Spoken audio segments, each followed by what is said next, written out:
نساء اس کی آخری آیت اس کی پہلی آیت کے ساتھ جڑی ہوئی ہے۔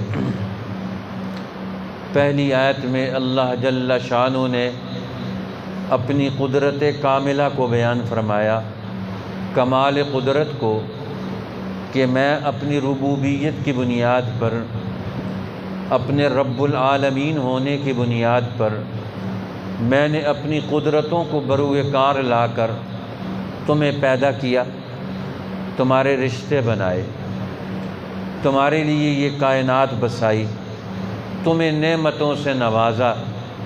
یہ سب کچھ اللہ کی قدرت کا مظہر۔ اب دوسری چیز، اس کے درمیان اور اس کے آخر میں خاص طور پر اللہ جل شانہ اپنے علم کا کمال بیان کر رہے ہیں کہ علم کا کمال بھی میرا ہی ہے۔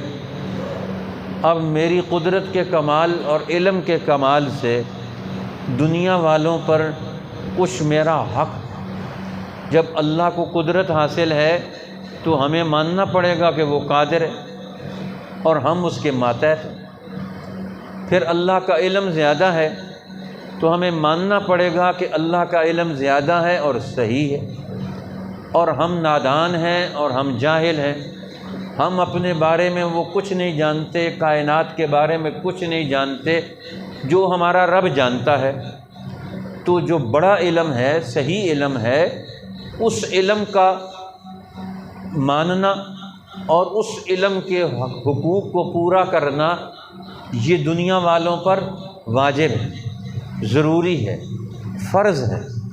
اس لیے قرآن حکیم نے آخر میں آ کر کہ اللہ کے علم کا نتیجہ کیا نکلتا ہے، قدرت کا نتیجہ تو یہ نکلا انسان بن گئے، کائنات بن گئی، انسان وجود میں آ گئے، اور اللہ کے علم کا نتیجہ کیا نکلتا ہے کہ اللہ تعالیٰ ہر چیز کا حق بیان کرتا ہے، ہر چیز کا حکم بیان کرتا ہے، ہر چیز کے استعمال کے بارے میں رہنمائی دیتا ہے، ہر چیز کے حوالے سے ہمیں اس کا پورا حکم نامہ مرتب کر کے دیتا ہے۔ علم کا نتیجہ حکم کی شکل میں آتا ہے کہ اللہ تعالیٰ تمہیں یہ حکم دیتا ہے، تو اللہ کے علم سے اللہ کا حکم ثابت ہوتا ہے ہر مخلوق کے لیے، ہر انسان کے لیے، ہر ذمہ دار کے لیے، ہر مخلوقات کے لیے، ہر چیز کے لیے اللہ کا حکم تلاش کرنا ہے۔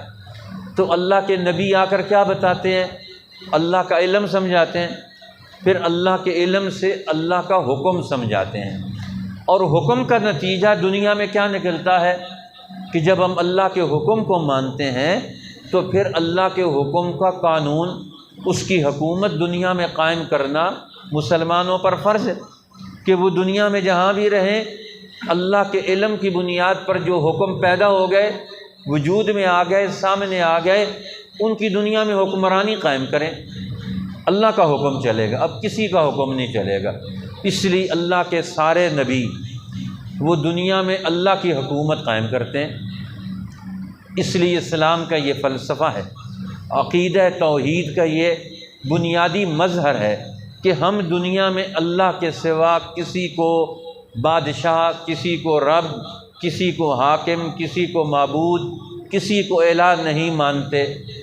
اس لیے ہمارے علماء فرماتے ہیں عقیدہ توحید کے ماننے کے بعد اللہ کے سوا کسی اور کو شہنشاہ مطلق ماننا حرام ہے، کہ ہر ایک کو ہر ایک حکم دینے کا اختیار ہے۔ اسلام میں کلمہ پڑھنے کے بعد ہم یہ مانتے ہیں حکم کا اختیار صرف اللہ کے پاس، باقی سارے اللہ کے حکم کے تعارف کروانے والے، بتانے والے، بیان کرنے والے، سمجھانے والے، نافذ کرنے والے ہیں۔ حکم دینے والا کون ہے اسلام میں؟ وہ صرف اللہ ہے۔ اللہ کے سوا کسی کا حکم نہیں چلتا، حکم صرف اللہ کا چلے گا۔ اس لیے سارے نبی آ کر اللہ کے حکم کا تعارف کرواتے، اس لیے قرآن نے یہاں اسی کو بیان کیا۔ اب اللہ کا حکم کس چیز سے ثابت ہوتا ہے؟ وہ وحی کے ذریعے سے ثابت ہوتا ہے۔ اور وحی کس چیز کا نام ہے؟ اللہ کے حکم کے اظہار، بیان اور وضاحت کا نام ہے۔ وحی سے آ کر پتہ چلتا ہے کہ اللہ تعالیٰ کیا چاہتا ہے۔ اس لیے امام بخاری نے اپنی کتاب میں سے آغاز کیا تو پہلا باب باندھا باب بدء الوحی، کہ وہ باب جس میں وحی کے آغاز کا تذکرہ ہے، اور وحی کے آغاز کے تذکرے میں سب سے پہلی جو آیت لے کر آئے یہ اس سورت کے لاسٹ 2 رکوع میں سے جو رکوع شروع ہو رہا ہے، انا اوحینا الیک کما اوحینا الی نوح، امام بخاری یہی آیت وہاں لے کر آئے باب بدء الوحی میں کہ وحی کی اہمیت اور عظمت کیا ہے۔ اس لیے قرآن پاک نے یہاں وحی کی عظمت بیان فرمائی ان 2 رکوع کے اندر، اور وحی کی عظمت میں 2 جماعتوں کا تعارف کروایا، ایک اہل کتاب کا جن کے پاس وحی آئی اور انہوں نے وحی کا حکم نہیں مانا، پڑھتے کتاب تھے مانتے کسی اور کا حکم تھے، اس لیے قرآن نے کہا یہ تباہ و برباد ہوئے، ان پر لعنت و پھٹکار آئی۔ کیوں؟ کہ انہوں نے اللہ کے حکم کو نہیں مانا، علم کو مانتے تھے، پڑھتے کتاب تھے، پڑھتے تورات انجیل اور زبور تھے، لیکن مانتے اپنی نفس کی، اپنے من کی، شیطانوں کی یا کسی اور کی بات مانتے تھے، اس لیے وہ تباہ ہوئے۔ اور اس کے مقابلے میں مسلمان صحابہ کرام کی جماعت ہے کہ جو ایک ایک بات میں اللہ کا حکم پوچھتے ہیں نبی سے آ کر کہ ہمارے پیغمبر، ہر آدمی اپنے ہر حال میں اللہ کا حکم پوچھتا ہے کہ میرے لیے کیا حکم ہے۔ یستفتونک، ایک طرف تو یہود اور اہل کتاب نصارہ کا حال ہے کہ اللہ کا حکم ٹالنا چاہتے ہیں، اللہ کے حکم سے بچنا چاہتے ہیں، اللہ کا حکم نافذ نہیں کرنا چاہتے، نہ اپنی جان پر، نہ اپنے مال پر، نہ اپنی اولاد پر، نہ اپنی دکان پر، نہ اپنی عدالت میں، نہ اپنے جھگڑوں میں، کسی جگہ بھی اللہ کا حکم نافذ نہیں کرنا چاہتے، اپنا مفاد، اپنا ذاتی مفاد اس کو مقدم رکھتے ہیں۔ لیکن دوسری طرف صحابہ کرام ہیں، ان کے اندر ایمان کا نتیجہ کیا نکلا کہ ایک ایک چیز میں اللہ کا حکم معلوم کرتے ہیں۔ حضرت جابر بن عبداللہ رضی اللہ تعالیٰ عنہ بیمار ہو گئے، اب بیمار پڑے ہوئے ہیں، اللہ کے رسول حج کے لیے تشریف لے جانے والے، جابر بیمار، ان کی بیمار پرسی کے لیے گئے۔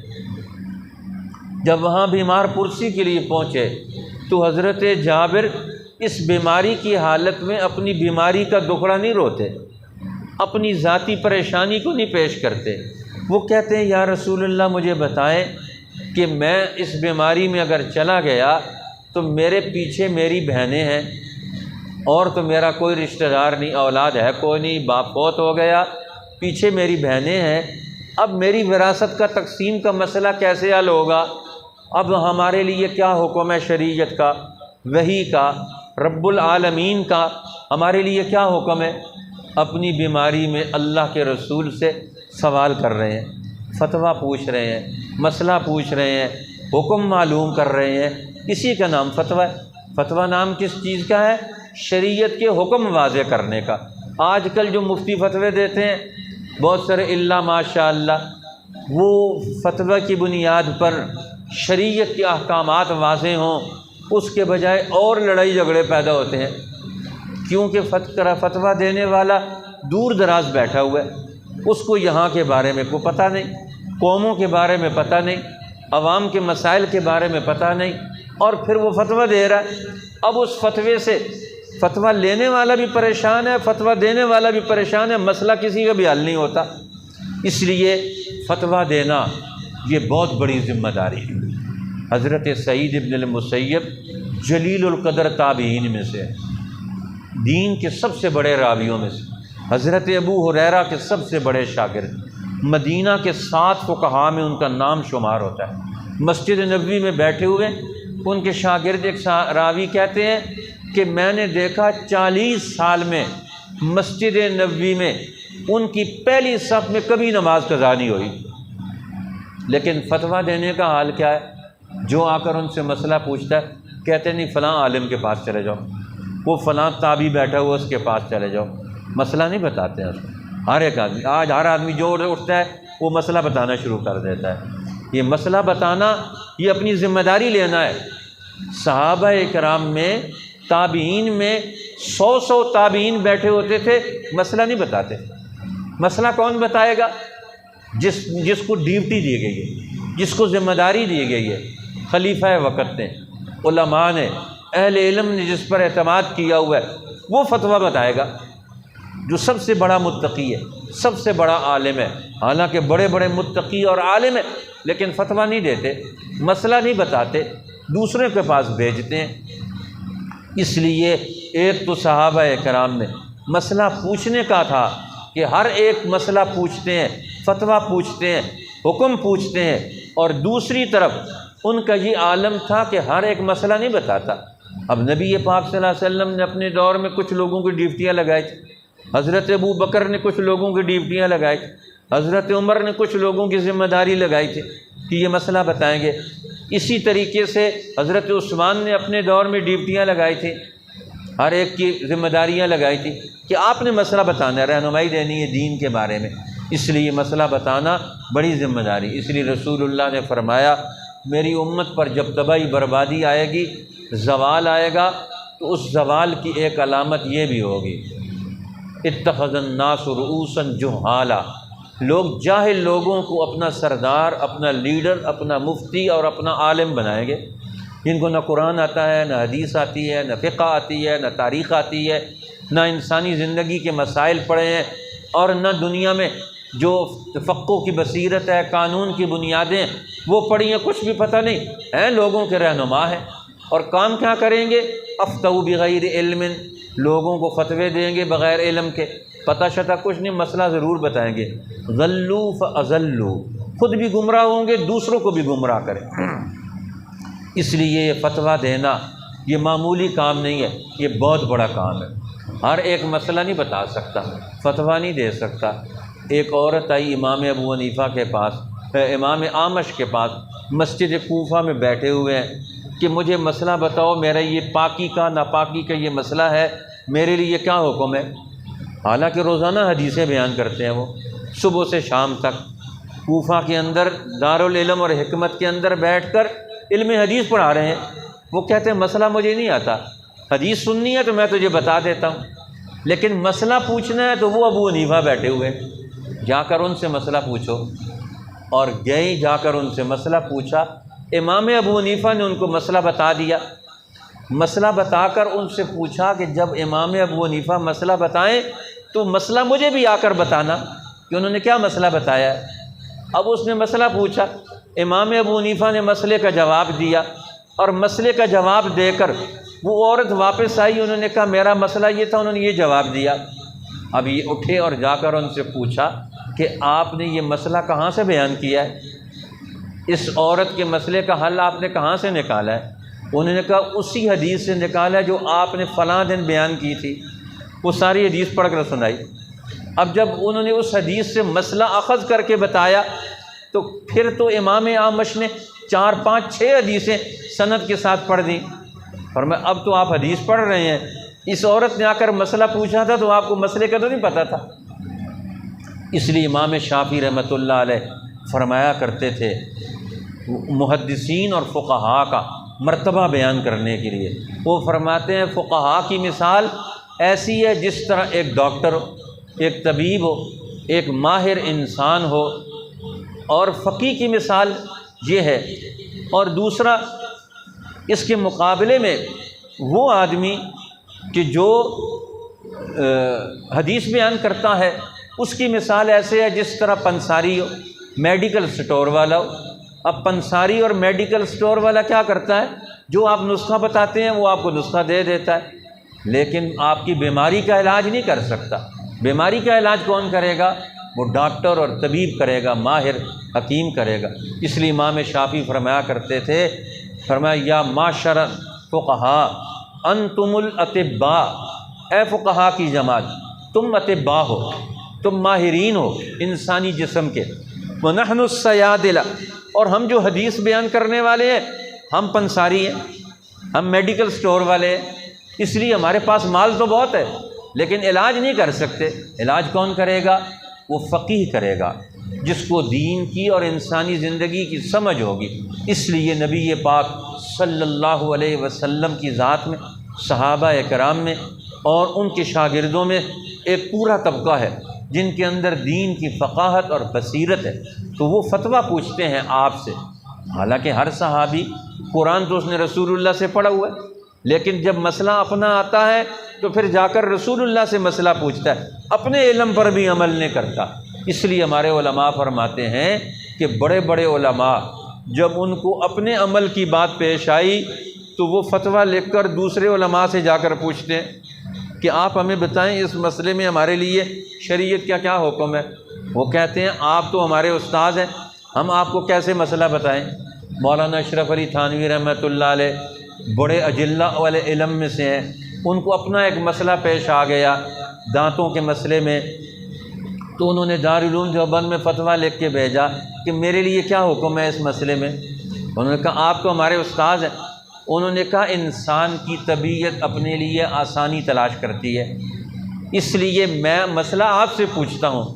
میں اگر اپنے علم کے مطابق عمل کروں گا تو انسان کی طبیعت تو اپنے لیے سہولت تلاش کرتی ہے، آسانی تلاش کرتی ہے، اس لیے میں اپنے جاننے کے باوجود اپنی رائے اور اپنے علم اور اپنے مسئلے پر عمل نہیں کروں گا۔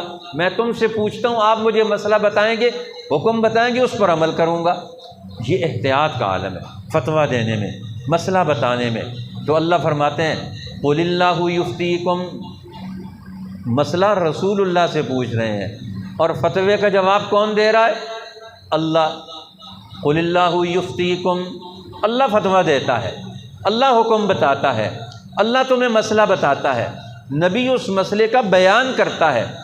نبی حکم نہیں دے سکتا، حکم اللہ کا ہوگا، نبی اللہ کا حکم پہنچائے گا، اس لیے اللہ فتویٰ دیتا ہے، اللہ تمہیں حکم سناتا ہے، حکم بتاتا ہے۔ فی الکلالہ، کلالہ کے بارے میں حضرت عمر بن الخطاب رضی اللہ تعالیٰ عنہ رسول اللہ سے بار بار عرض کرتے ہیں، یا رسول اللہ یہ شراب کا حکم واضح ہو جائے، یا رسول اللہ کلالہ کا حکم واضح ہو جائے، یا رسول اللہ فلاں چیز کا حکم واضح ہو جائے۔ ایک دفعہ تو حضرت عمر کے چوڑی پر ہاتھ رکھ کے فرمایا، عمر جب اللہ چاہے گا مسئلہ بیان کرے گا، ہم آپ تمہیں بتا دیں گے۔ اب دعائیں مانگتے تھے حضرت عمر، اے اللہ اللہم بین لنا فی الخمر بیانا شافیا، اے اللہ ہمیں شراب میں واضح حکم بتا دے، کلالہ کا حکم بتا دے، فلاں چیز کا حکم بتا دے، ہمیں پتہ چل جائے ہم اس میں کیا عمل کریں۔ اب کلالہ کی تفصیل جو سیدنا ابو بکر صدیق رضی اللہ تعالیٰ عنہ نے کی ہے، وہی آگے ہمارے اہل علم نے نقل کی ہے۔ کلالہ کس کو کہتے ہیں؟ کلالہ اس شخص کو کہتے ہیں جو دنیا سے چلا جائے اور اس کے پیچھے نہ اس کا باپ ہو نہ اس کی اولاد ہو، اس کو کلالہ کہتے ہیں۔ ہاں اس کے بھائی بہنیں ہوں یا اس کے بھائی ہوں یا اس کے بھائی بہنیں مشترک ہوں۔ اب انسان کے بھائی، یہ تین قسم کا بھائی بہنوں کا رشتہ ہوتا ہے۔ ایک تو حقیقی بہن بھائی ہے، ایک باپ ہے، ایک ماں کی اولاد۔ دوسرے علاتی بھائی بہن ہیں کہ جن کا باپ ایک ہے، مائیں مختلف ہیں۔ تیسرے اخیافی بھائی بہن ہیں، اخیافی بھائی بہن جن کی ماں ایک ہے، باپ مشترک، باپ علیحدہ علیحدہ ہے۔ ایک ماں نے پہلے شادی کی، اس سے ایک اولاد، وہ فوت ہو گیا خاوند، دوبارہ شادی کی، اس سے اور اولاد ہو گئی۔ آپ دیکھو ہے وہی ماں ہے، اس کے بیٹے، پہلا بیٹا دوسرے خاوند سے، اگلا بیٹا دوسرے خاوند سے ہیں، یہ بھی بھائی ہے۔ ان کو اخیافی بھائی کہا جاتا ہے۔ یہ اخیافی بھائی بہن، ان کا حکم سورہ نساء کے شروع میں آ چکا ہے، دوسرے رکوع کے آخر میں، اخیافی بھائی بہن کا۔ اب یہاں حقیقی بہن بھائی اور علاتی بھائی بہن، ان کا حکم قرآن حکیم نے یہاں بیان کیا ہے اس آیت کریمہ میں۔ اب یہاں دیکھیں کہ ایک آدمی دنیا سے چلا گیا، اب اس کا مال موجود ہے، اس مال پر کس کس کا حق بنتا ہے؟ جس کا حق بنتا ہے حقدار کو اس کا حق دلوایا جائے، کسی دوسرے کا حق نہ چھینا جائے۔ قرآن پاک کی یہ سورۃ النساء واضح کرتی ہے کوئی آدمی کسی دوسرے کا حق نہ چھپائے، نہ دبائے، اور نہ اس کو اس کے حق سے محروم کرے۔ شریعت اس لیے آئی ہے، قانون اس لیے آیا ہے، دین اس لیے آیا ہے، ہر آدمی کو اس کا حق دلوایا جائے۔ اس کا حق کیا بنتا ہے؟ مال کے اندر اس کا حق نہ چھینا جائے نہ دبایا جائے۔ اس لیے فرمایا ان امرؤ ہلک، ایک آدمی مر گیا، فوت ہو گیا، لیس لہ ولد، اس کا بیٹا نہیں۔ اسی طرح حدیث میں آیا اس کا باپ بھی نہیں۔ یہ باپ اور بیٹا یہ اسبہ ہے، یہ اصلی وارث ہوتے ہیں، ان میں سے کوئی بھی نہیں۔ وَلَهُ أُخْتٌ، اور اس کی ایک بہن ہے، اب اس کی ایک بہن ہے، فلہا نصف ما ترک، اب اس کو جو وہ مال چھوڑ کے مرا ہے آدھا حصہ اس کی بہن کو ملے گا، باقی آدھا حصہ اس کے جو باقی رشتہ دار ہیں ذوی الفروض میں سے، ذوی الارحام میں سے، ان کو اس کا حصہ لوٹ جائے گا، ان کو پہنچے گا۔ فرمایا وَهُوَ يَرِثُهَا إِن لَّمْ يَكُن لَّهَا وَلَدٌ، اب ایک آدمی فوت ہو گیا اور اس کی بہن تھی، اب اسی طرح ایک آدمی ایک بہن فوت ہو گئی اور اس کا بھائی ہے، وَهُوَ يَرِثُهَا، الٹ صورت بھی ہو سکتی ہے، ایک ہے کہ بھائی فوت ہو گیا پیچھے بہن رہ گئی، اور ایک ہے بہن فوت ہو گئی پیچھے بھائی رہ گیا صرف۔ فرمایا وَهُوَ يَرِثُهَا، اور وہ اس کا وارث ہے، إِن لَّمْ يَكُن لَّهَا وَلَدٌ، جب اس عورت کا کوئی بیٹا نہیں تو بھائی اس کا وارث ہے، تو فرمایا اب وہ پورے کا پورا مال وہ اسی کو ملے گا، اس لیے کہ وہ اس کا اسبہ ہے، جب اسبہ موجود ہو تو پھر ذوی الفروض پر اور باقی ذوی الارحام پر اس کا مال نہیں لوٹ سکتا۔ فرمایا فَإِن كَانَتَا اثْنَتَيْنِ، اگر وہ دونوں بہنیں ہیں اور بہنیں دو ہیں، فَلَهُمَا الثُّلُثَانِ مِمَّا تَرَكَ، تو دو حصے، 2/3 مال ان کو ملے گا، اور 1/3 مال کا حصہ ان کے باقی وارثوں کو ان کی طرف لوٹ جائے گا۔ وَإِن كَانُوا إِخْوَةً رِجَالًا وَنِسَاءً، اور اگر اس کے مرنے والے کے بھائی بھی ہیں بہنیں بھی ہیں، دونوں ہیں، تو پھر کیسے مال کی تقسیم ہوگی؟